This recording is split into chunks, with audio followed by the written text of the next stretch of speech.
Hello friends, rising champs academy के YouTube channel में आपका एक बार फिर से स्वागत है।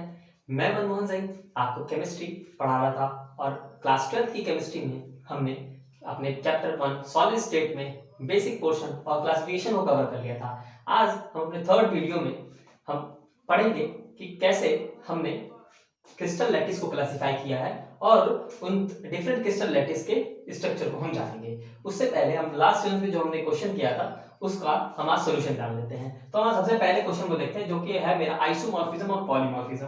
हम अगर समझें तो आइसोमॉर्फिज्म से अगर हम देखें आइसोमॉर्फिज्म बना हुआ आइसो से। आइसो मतलब होता है कि आपका इक्वल। आइसो मतलब क्या होता है? आपका इक्वल होता है।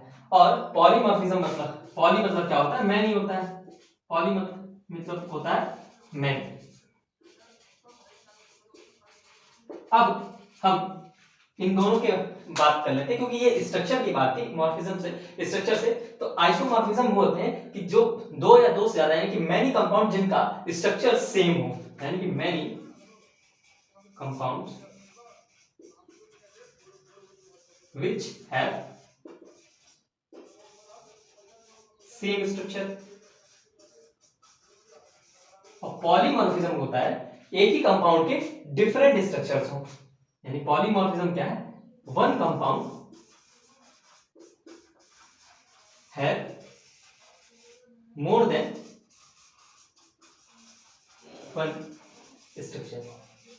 तो ये आपको जानना ठीक था, ये बेसिक नॉलेज के लिए था। तो आइसोमॉर्फिज्म और पॉलीमॉर्फिज्म यानी कि आइसोमॉर्फिज्म हमने कहा कि भैया दो से ज्यादा कंपाउंड जिनके स्ट्रक्चर क्या हो, सेम हो, उनको हम बोलेंगे वो आइसोमॉर्फिक है। और अगर एक ही compound more than one form में पाया जाता है जो उसको हम क्या बोलते हैं? पॉलीमॉर्फिक। जैसे कि मेरे सल्फर एक एग्जांपल है। सल्फर एक मोनोक्लिनिक सल्फर और एक रोम्बिक सल्फर में होता है, तो वो एक पॉलीमॉर्फिज्म एग्जिबिट करता है। तो ये था हमारा प्रॉब्लम 1 का सॉल्यूशन। अब हम बात करते हैं प्रॉब्लम 2 की सॉल्यूशंस की। प्रॉब्लम 2 क्या है? Why glass is called super cooled liquid. ये तो बड़ा ही सिंपल सा सवाल है कि ग्लास को सुपर कूल्ड लिक्विड क्यों कहा जाता है? क्योंकि भाई ग्लास जो है हमारा क्या है? जो ग्लास है हमारा वो क्या है? अगर हम बात करें ग्लास की, तो ग्लास जो है हमारा वो क्या होता है? एमॉर्फस सॉलिड होता है। ग्लास क्या है हमारा? एमॉर्फस सॉलिड है। अब भैया एमॉर्फस सॉलिड है अगर ग्लास मेरा, तो इसका कैरेक्टरिस्टिक क्रिस्टलाइन की तरह नहीं होगा। और हम लोग अगर जानते हैं तो ग्लास जो है ओल्ड हाउसेस के या पुराने जो ग्लासेस होते हैं जो विंडो या पैन्स पे लगे होते हैं, वो उनको देखा गया है कि वो जब आज से 15 से 20 साल बाद जो है उनका जो ऊपर वाला स्ट्रक्चर होता है, यानी कि जो अगर उनका ऊपर वाला पोर्शन होगा, जो टॉप पोर्शन होगा, वो क्या हो जाएगा? वो पतला हो जाएगा और जो नीचे वाला पोर्शन होगा वो मोटा हो जाएगा। तो यानी कि जो ग्लास के मॉलिक्यूल्स हैं वो फ्लो कर गए हैं। यानी कि अगर मैं एक बात करूं, अगर ये मेरा मान लीजिए ग्लास का एक टुकड़ा है, हमने इसको 15-20 साल ऐसे सीधे रखा हुआ है, तो ये जो ऊपर वाला पोर्शन होगा ये क्या हो जाएगा? ये हो जाएगा थिनर हो जाएगा, थिन हो जाएगा। और ये नीचे वाला जो पोर्शन हो जाएगा वो आपका क्या हो जाएगा? वो मोटा हो जाएगा। तो मैं इसको तो ये मोटा हो जाएगा, ये ऊपर वाला जो है वो पतला हो जाएगा। तो इसका मतलब क्या है कि जो मॉलिक्यूल्स हैं, ग्लास के जो मॉलिक्यूल्स हैं वो ऊपर से नीचे फ्लो कर गए हैं। तो इसीलिए हम ग्लास को क्या बोलते हैं? सुपर कोल्ड लिक्विड बोलते हैं, क्योंकि वो फ्लो हो गया है लेकिन उसकी विस्कोसिटी बहुत हाई थी। उसकी क्या है? विस्कोसिटी। विस्कोसिटी क्या होता है? फ्रिक्शन फोर्स होती है, तो विस्कोसिटी बहुत हाई है, तो इसलिए ये बड़ा ही स्लो फ्लो करता है। इसीलिए ग्लास को कहा जाता है सुपर कूल्ड लिक्विड, यानी कि ऐसा लिक्विड जिसको कूल कर दिया गया, बहुत ज्यादा ही कूल कर दिया, सुपर कूल कर दिया गया, तो इसको हम बोलते हैं ग्लास जो है एक सुपर कूल्ड लिक्विड है। अगला बात करते हैं व्हाई यूरिया है sharp melting point plus glass is not. इसका भी सिंपल सा एग्जांपल है कि यूरिया जो है हमारा वो क्या होता है? यूरिया हमारा होता है क्रिस्टलाइन सॉलिड। क्रिस्टलाइन है इसलिए इसका मेल्टिंग पॉइंट क्या है? शार्प है। और ग्लास जो है वो क्या है? हमारा अमॉर्फस है। ग्लास हमारा अमॉर्फस है, इसलिए जो है ये क्या है? इसकी शार्प मेल्टिंग पॉइंट ना होती, इसकी रेंज ऑफ मेल्टिंग पॉइंट होती है, ये हमने पढ़ा हुआ है। और लास्ट है डिफाइन यूनिट सेल। तो यूनिट सेल को हमने डिफाइन किया हुआ है कि जो क्रिस्टल लेटिस बनाने में जो सबसे छोटा यूनिट होता है उसी को हम क्या बोलते हैं? यूनिट सेल बोलते हैं। तो ये था मेरा जो कि मेरा कॉन्सेप्चुअल क्वेश्चन था जिनको हम लिखना चाहते हैं। अब हम अपने अगले क्वेश्चंस जो कि एमसीक्यू हैं उनकी तरफ आते हैं। हम लोग नेक्स्ट आते हैं अपने क्वेश्चन की तरफ कि property of crystalline solid is not, कौन सा प्रॉपर्टी क्रिस्टलाइन सॉलिड का नहीं होगा। तो हम जानते हैं एनिसोट्रोपिक तो होता ही है, यानी कि डिफरेंट बिहेवियर होता है, इलेक्ट्रिकल बिहेवियर, चाहे हम बात करें रिफ्रैक्टिव इंडेक्स की, हार्ड तो होता ही है, डेंस भी होता है, यानी कि हमारे पास क्या बचा, हमारा आइसोट्रोपिक नहीं होता। आइसोट्रोपिक यानी कि सेम बिहेवियर ऑल डायरेक्शन में नहीं होता है, तो यानी कि यही हमारा ऑप्शन हो जाएगा। अगला क्या है, wax is an example of, wax किस चीज का एग्जांपल है, तो भैया वैक्स क्या आयनिक होता है, नहीं भाई। कोवैलेंट होता है, नहीं। मॉलिक्यूलर होता है, नहीं। तो यानी कि एट लास्ट में दिख रहा है वैक्स जो है अमोर्फस क्रिस्टल का, हम उसको कट भी करेंगे तो उसके दो सरफेस जो आते हैं वो प्लेन नहीं होते हैं, यानी कि अमोर्फस क्रिस्टल होता है, तो ये हमारा ऑप्शन में आता है, wax is an example of amorphous crystal. हम लोग अगली बात करते हैं अगले दो क्वेश्चंस की। ये है हमारा which favour the existence of substance in solid, यानी कौन सा इसमें से, इन चारों में से कौन सा जो है सपोर्ट करेगा कि किसी सब्सटेंस को सॉलिड स्टेट में रहना है कि नहीं रहना है। तो भैया हम हाई टेम्परेचर की बात करेंगे, अगर टेम्परेचर हम बढ़ाएंगे क्या सॉलिड स्टेट रहेगा, बिल्कुल नहीं भैया। तो यानी कि इसको हम, ये ऑप्शन मेरा क्या रहेगा, एलिमिनेट हो जाएगा। अब फिर हम बात करते हैं हाई थर्मल एनर्जी की। थर्मल एनर्जी अगर हाई कर देंगे वही हीट कर देना है, तो थर्मल एनर्जी अगर हाई हो जाएगा तब भी हमारा सब्सटेंस सॉलिड स्टेट में रहेगा, नहीं। वीक कोहेसिव फोर्सेस और लो टेम्परेचर, क्या लो टेम्परेचर और वीक कोहेसिव फोर्सेस, इन दोनों में अगर मैंने बोला था अगर आपको कोहेसिव फोर्सेस अगर स्ट्रांग रहेंगी तो वो क्या होगा, वो आपका मतलब intermolecular cohesive forces, intermolecular forces अगर ज्यादा हाई है as compare to thermal energy तो वो सॉलिड में रहेगा। यहाँ तो वीक बात कर दी, तो यानी कि ये भी ऑप्शन नहीं रहेगा, यानी कि आपका at the end low temperature ही आपका एक ऑप्शन है, तो यानी कि यही आपका सही ऑप्शन हो जाएगा। अगला बात करते हैं which of the following is a network of a solid. अब नेटवर्क ऑफ सॉलिड्स की बात करते हैं, यानी कि कौन सा सॉलिड्स को नेटवर्क सॉलिड्स बोलते हैं, हम कोवैलेंट सॉलिड्स को बोलते हैं नेटवर्क ऑफ द सॉलिड, यानी कोवैलेंट सॉलिड जो होगा हमारा वही क्या होगा, नेटवर्क ऑफ सॉलिड होगा। अब हम जरा देखते हैं इसमें कोवैलेंट सॉलिड्स कौन से हैं। SO2 क्रिस्टल्स क्या होते हैं, SO2 क्रिस्टल एक मॉलिक्यूलर क्रिस्टल्स हैं, तो यानी कि ये तो होंगे नहीं। आयोडीन भी क्या है, आयोडीन क्रिस्टल भी क्या है, मॉलिक्यूलर क्रिस्टल है, तो वो भी नहीं होने वाला है। आइस कैसा क्रिस्टल है, आइस भी एक मॉलिक्यूलर क्रिस्टल है, तो यानी कि डायमंड जो है एक हमारा कोवैलेंट क्रिस्टल दिखता है, यानी कि कोवैलेंट क्रिस्टल है, तो यही मेरा ऑप्शन हो जाएगा, ये मेरा नेटवर्क ऑफ सॉलिड हो जाएगा। अब हम लोग शुरू करते हैं अपना पोर्शन जो कि आज हमें पढ़ना है। फ्रेंड्स हम लोग लास्ट टर्म पे पढ़े थे क्रिस्टल लैटिस और यूनिट सेल के बारे में। क्रिस्टल लैटिस क्या था हमारा, क्रिस्टल लैटिस है कि regular arrangement of particle in three dimensional space is called crystal lattice. तो भैया पार्टिकल्स का अरेंजमेंट या कंस्टिट्यूएंट पार्टिकल जो भी होते हैं, एटम हुआ, मॉलिक्यूल हुआ, आयन, उनका अरेंजमेंट थ्री डायमेंशनल स्पेस में जिस तरह से होगा उसी को हम क्या बोलेंगे, क्रिस्टल लैटिस बोलेंगे। और यूनिट सेल क्या होगा, उसका जो सबसे स्मॉलेस्ट पोर्शन जिसका रिपीटेशन हो रहा है बार बार, जो सबसे स्मॉलेस्ट पोर्शन जिसका रिपीटेशन हो रहा है बार बार, उसी को हम क्या बोलते हैं, यूनिट सेल बोलते हैं। तो हमने यूनिट सेल्स के बारे में भी पिछली बार कुछ पढ़ा था, जिसमें हमने बोला था कि 6 पैरामीटर्स होते हैं। तो एक बार आइए उनको फिर से जान लेते हैं कि 6 पैरामीटर्स क्या होते हैं यूनिट सेल के। 6 पैरामीटर्स ऑफ यूनिट सेल क्या क्या है।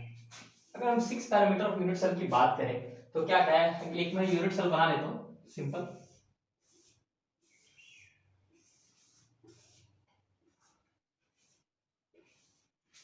ये हमारा एक सिंपल यूनिट सेल है, अभी नहीं है यूनिट सेल, अब बन जाएगा यूनिट सेल।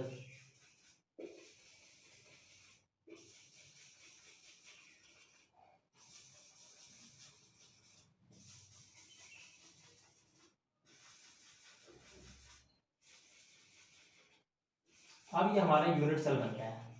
अब हम क्या करते हैं, हम ये देखते हैं कि इसमें क्या क्या पैरामीटर्स, मैंने पिछले टर्म में ही बताया था कि इसमें जो पैरामीटर्स होते हैं उसमें कुछ पैरामीटर्स होते हैं हमारे लेंथ के कोऑर्डिनेट होते हैं, कुछ हमारे ब्रेथ के कोऑर्डिनेट होते हैं, कुछ हमारे एंगल्स के कोऑर्डिनेट। तो लेंथ के कोऑर्डिनेट क्या क्या है, मान लेते हैं ये साइड हमारी लेंथ है, ये साइड हमारी क्या है, एक लेंथ है जिसको मैं ए से डिनोट कर रहा हूँ, और इसके ये वाली साइड जो है ये हमारी क्या है, ब्रेथ है, क्योंकि थ्री डायमेंशनल है तो इसमें तीन लेंथ के कोऑर्डिनेट होंगे क्योंकि स्पेस में है भाई, ठीक है। तो तीन कोऑर्डिनेट्स होंगे इंडिपेंडेंट कोऑर्डिनेट्स, और ये थर्ड जो हाइट है इसको मैं सी बोल रहा हूँ। और मेरे एंगल्स के कोऑर्डिनेट क्या क्या होंगे, एंगल्स के कोऑर्डिनेट को हम रिप्रेजेंट करते हैं अल्फा बीटा और गामा से। तो अल्फा बीटा और गामा क्या होगा भैया, देखते हैं। अल्फा एक बार मैं लिख देता हूँ कि हमारे जो लेंथ के कोऑर्डिनेट्स हैं यानी कि पैरामीटर्स ऑफ लेंथ की अगर बात करें तो उसको हम बोलते हैं ए बी और सी से रिप्रेजेंट करते हैं, उनको हम रिप्रेजेंट करते हैं ए बी और सी से।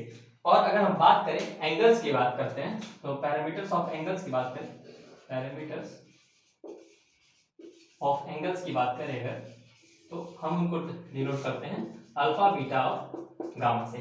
तो अब अल्फा बीटा गामा और ये लेंथ कोऑर्डिनेट क्या है, इनको जरा से जान लेते हैं कि ये कैसे है, ये अल्फा एंगल किसके किसके बीच का है। तो बड़ा ही सिंपल सा तरीका है इसको जानने के लिए कि आपको, आप ये समझो ऐसे सेट है ये 1 2 3, तो अगर इन दो है तो तीसरा ये होगा, यानी ए और बी के बीच का एंगल जो है वो क्या होगा, वो थर्ड वाले साइड से होगा। ए और बी के बीच का एंगल जो है थर्ड, यानी कि ए और बी के बीच का एंगल क्या होगा, हमारा गामा होगा।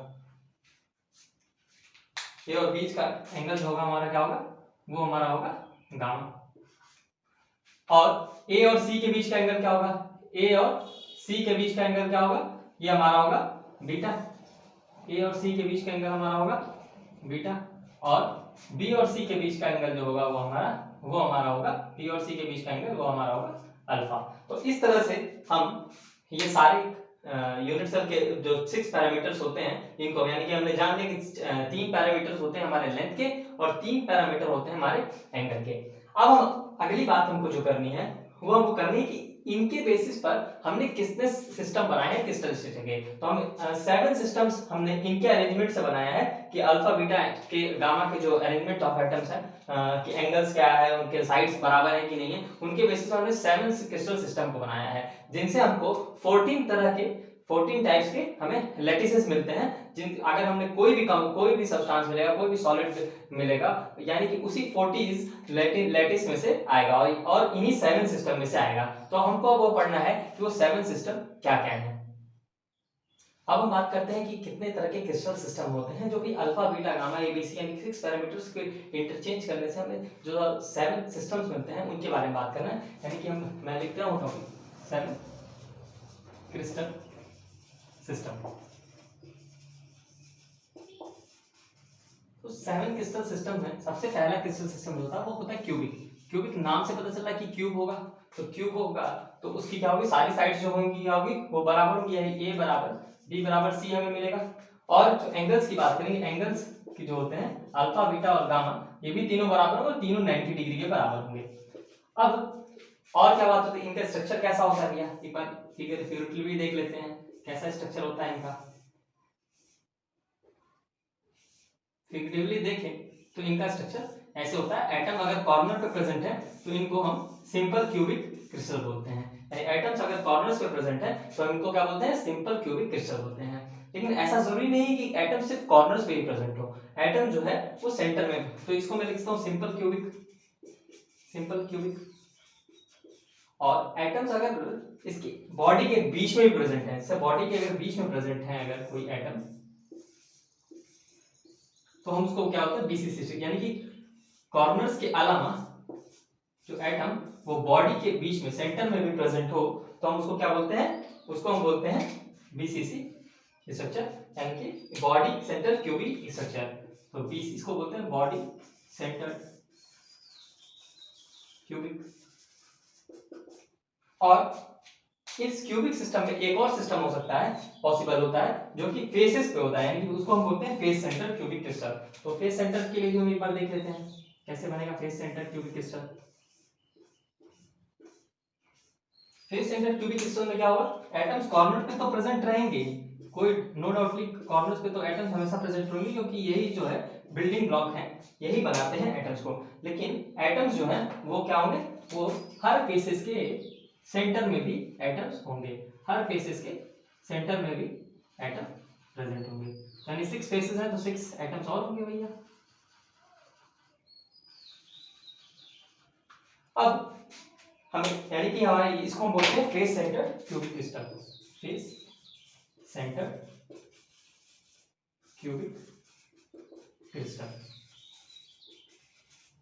ये 3 टाइप के जो सिस्टम है क्यूबिक के, ये 3 टाइप के सिस्टम हमारे बात करते हैं टेट्रागोनल सिस्टम की। टेट्रागोनल सिस्टम कैसे बनता है, टेट्रागोनल सिस्टम जो है वो स्क्वायर से ना हो बल्कि उनके फिजिक्स स्क्वायर से ना बल्कि वो रेक्टेंगल से बनते हैं, यानी कि उसमें जो हमारे लेंथ के कोऑर्डिनेट्स हैं वो उनका क्या होगा, लेंथ के जो पैरामीटर्स हैं वो 2 बराबर होंगे, तीसरा नहीं बराबर होता, थर्ड साइड नहीं बराबर होगी, और अल्फा बीटा गामा का एंगल तो 90 डिग्री के बराबर ही होगा। तो इसका स्ट्रक्चर कैसा बनेगा, इसका स्ट्रक्चर बनाने के लिए मैंने कहा कि भैया ये रेक्टेंगल से बनने वाला है तो हम रेक्टेंगल को ले लेते हैं, और रेक्टेंगल से को ज्वाइन करके बना देते हैं तो ये हमारा जो है एक ऐसा सिस्टम हो जाता है, ये हमारा टेट्रागोनल सिस्टम हो जाएगा।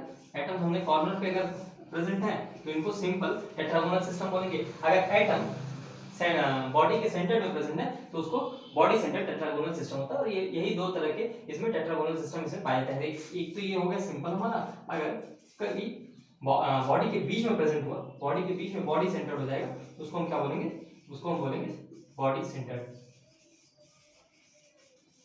Body centred tetragonal system.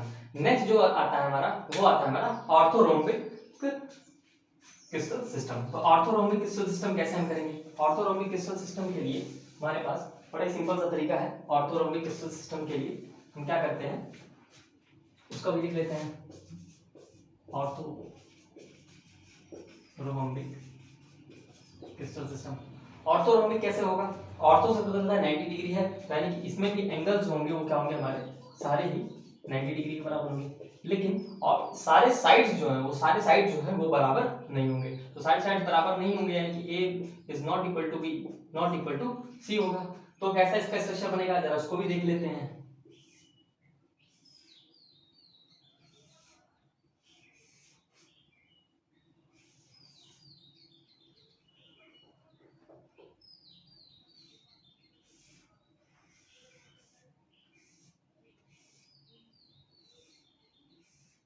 तो हम इसको देख सकते हैं कि यहाँ पे तीनों साइड्स जो है लगभग बराबर नहीं है। और हमारा जो ये मेरा स्ट्रक्चर बना है ये हमारा क्या है, ये क्रिस्टल लैटिस जो है वो हमारी वो ऑर्थोरोम्बिक टाइप की है। तो ऑर्थोरोम्बिक क्रिस्टल जो होते हैं वो टोटल कितने टाइप के होते हैं? वो टोटल 4 टाइप के होते हैं। इसमें 4 टाइप क्या क्या बनते हैं? इनके 4 टाइप अगर मैं बात करूं तो ये तो हमारा सिंपल स्ट्रक्चर हो गया, सिंपल। और हम जैसा पिछले वालों की तरह जानते हैं कि अगर एटम बॉडी में प्रेजेंट है, बॉडी के सेंटर में प्रेजेंट है तो उसको हम क्या बोलेंगे, बॉडी सेंटर्ड। तो ये तो सिंपल ऑर्थोरोम्बिक सिस्टम हो गया। अगर एटम बॉडी में प्रेजेंट है तो उसको हमको क्या बोलते हैं, इसको हम बोलते हैं बॉडी सेंटर्ड ऑर्थोरोम्बिक सिस्टम। और अगर एटम प्रेजेंट है बॉडी में, बॉडी पे ना प्रेजेंट होके ये क्या है, हर फेसेस पे प्रेजेंट है। अगर हर फेसेस पे प्रेजेंट है एटम तो हम उसको क्या बोलेंगे, उसको हम बोलेंगे face centred cubic system, face centre orthorhombic system, face centred orthorhombic system.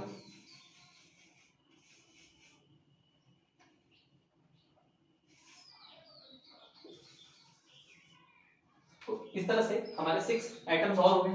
अगर यही ना हो के ये हमारा क्या हो गया, ये हमारा फेस सेंटर्ड हो गया, फेस सेंटर्ड सिस्टम हो गया। और हमारा एक एंड सेंटर्ड भी होता है इसमें चौथा टाइप का क्या होता है, वो होता है एंड सेंटर्ड। तो एंड सेंटर्ड के लिए क्या करना है, एंड सेंटर्ड के लिए भी देख लीजिए कैसे बनेगा एंड सेंटर्ड।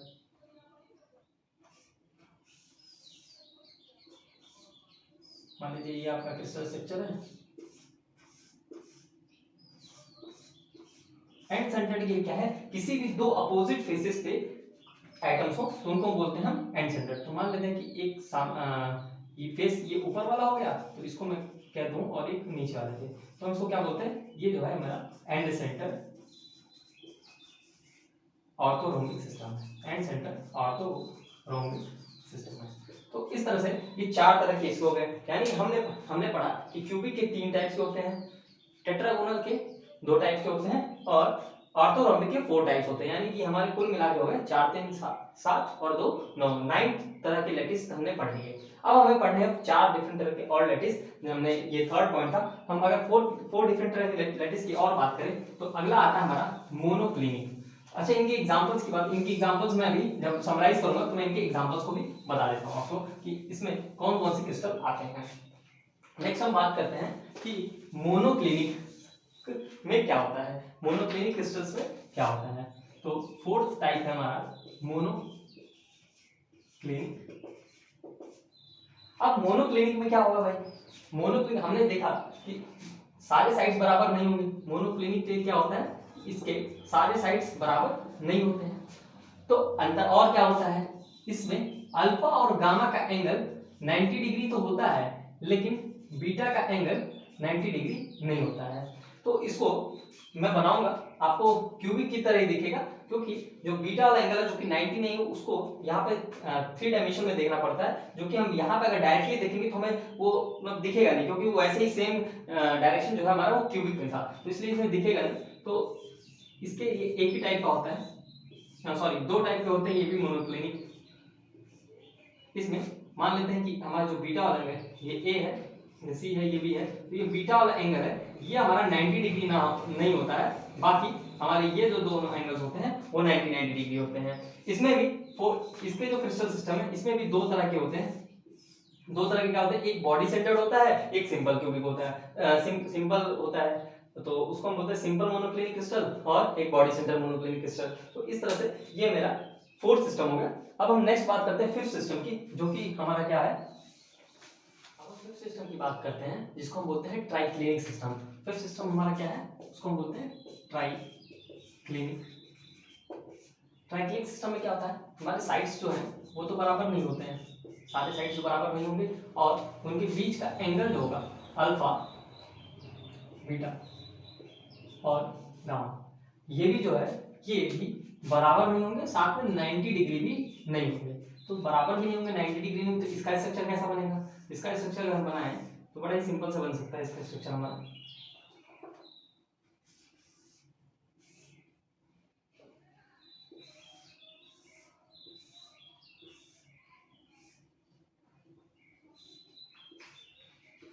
तो हम इसको देख सकते हैं कि इसमें जो है हमारा अल्फा बीटा गामा, ये हमारा ना ही अल्फा बीटा गामा 90 डिग्री है, और ना ही तीनों साइड्स जो हैं वो क्या है, वो आपस में बराबर हैं। तो ये हमारा ट्राइक्लिनिक सिस्टम हो गया।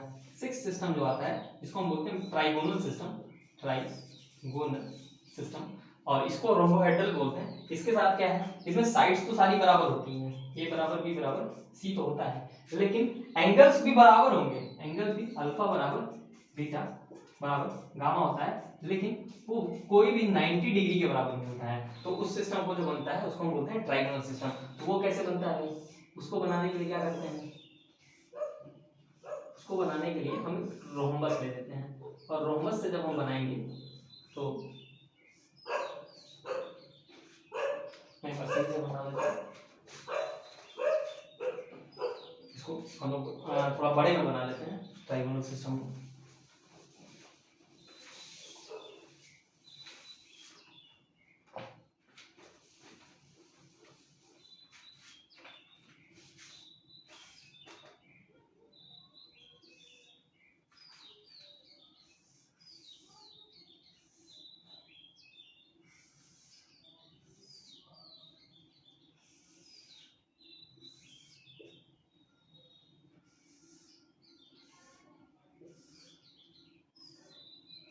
ये जो सिस्टम है हमारा, इसको हम क्या बोलते हैं, ये हमारा है, ये हमारा ट्राइगोनल सिस्टम जो रोम्बस से बना हुआ है, इसमें सारी साइड्स भी बराबर हैं और एंगल्स भी जो है वो सारे 90 डिग्री के बराबर नहीं है। तो ये हमारा हो गया, ये हमारा सिक्स्थ तरह का सिस्टम हो गया। और हमारा लास्ट जो सिस्टम आता है हम उसको बोलते हैं हेक्सागोनल सिस्टम। हेक्सागोनल सिस्टम कैसे बनता है भाई, हेक्सागोनल सिस्टम की अगर हम बात करें तो हेक्सा, नाम से पता चला हेक्सागन का, वो किसी हेक्सागन का पार्ट होता है। तो उसके अंदर क्या क्या होता है भैया, उसके अंदर की अगर खास बात हम बात करें कि हेक्सागोनल सिस्टम कैसा होगा, तो हम जरा सा देख लेते हैं। हेक्सागोनल सिस्टम, हेक्सागोनल सिस्टम में क्या होगा, हेक्सागोनल सिस्टम में मैं क्या होगा, पहले एक मैं हेक्सागन बना के दिखा देता हूं आपको। हेक्सागन, और सिमिलरली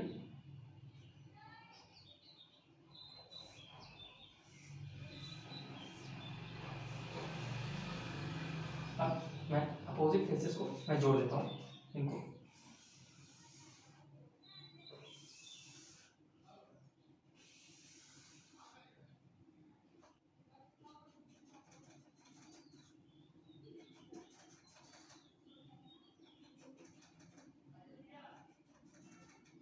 तो ये जो मेरा सिस्टम होता है इसको हम हेक्सागोनल सिस्टम बोलते हैं।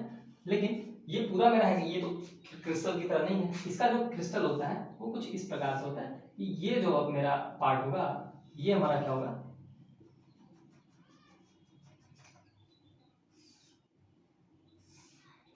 यहाँ पर एटम्स अगर प्रेजेंट है तो हम इसको क्या बोलते हैं, hexagonal cubic, hexagonal crystal structure. ये हमारा हेक्सागोनल क्रिस्टल स्ट्रक्चर होता है, जिसमें जो ये डैश्ड लाइन है ये बताते हैं कि एटम पीछे है, यानी कि एक हेक्सागन का पार्ट है। तो एक हेक्सागन में इस तरह के तीन हमको हेक्सागोनल क्रिस्टल सिस्टम मिल सकते हैं। ये ऐसे ही अरेंज होते हैं, ठीक है। इनकी जो है रिजिडिटी इसी प्रकार से होती है जैसा हम देख सकते हैं। तो ये हमारे 7 तरह के क्रिस्टल सिस्टम हो गए। और तो फ्रेंड्स आज के लेक्चर में हमने जितना पढ़ा उसको हम एक बार रिवाइज कर लेते हैं। हमने सबसे पहले पढ़ा था क्यूबिक क्रिस्टल क्या होते हैं।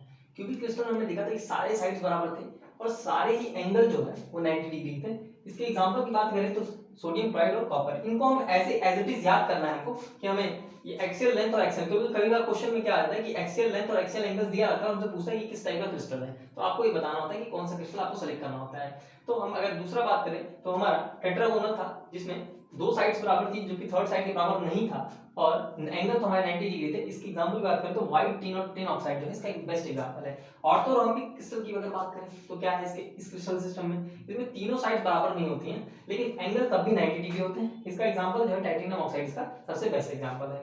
मोनोक्लिनिक की बात करते हैं। मोनोक्लिनिक टाइप के क्रिस्टल में क्या है, मोनोक्लिनिक टाइप के क्रिस्टल में तीनों साइड इसकी भी नहीं बराबर है लेकिन अल्फा गामा एंगल जो है 90 डिग्री है और बीटा जो है 90 डिग्री बराबर नहीं है। और इसका जो सबसे बेस्ट एग्जांपल है मोनोक्लिनिक सल्फर जो कि एलोट्रॉप है सल्फर का, और लेड क्रोमेट जो है इसका एक एग्जांपल है। नेक्स्ट बात करते हैं 6 ट्राइक्लिनिक। ट्राइक्लिनिक क्या है, ट्राइक्लिनिक क्या है, इसमें भी तीनों साइड्स बराबर नहीं होती हैं और अल्फा बीटा गामा का एंगल भी 90 डिग्री नहीं होता है और कॉपर सल्फेट और पोटेशियम डाइक्रोमेट इसका एग्जांपल है। ट्राइगोनल क्रिस्टल की बात करते हैं, इसमें तीनों साइड्स बराबर तो होती हैं और तीनों एंगल भी बराबर होते हैं लेकिन वो 90 डिग्री बराबर नहीं होते और इसका एग्जांपल आर्सेनिक, एंटीमोनी और बिस्मुथ जो है इसका एग्जांपल है।